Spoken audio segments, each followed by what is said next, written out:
Hi guys, syempre mag-isa ako. So ngayon magpa-prank tayo mo.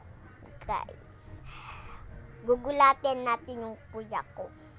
Kasi yung dati, yung aga pa ata, ito yung tomorrow.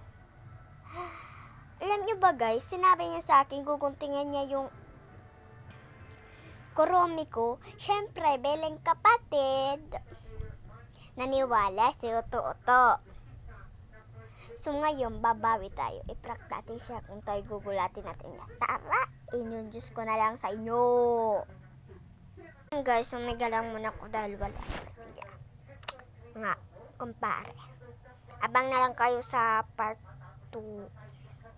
I think wala na din dito time. Kasi nag-video lang ako.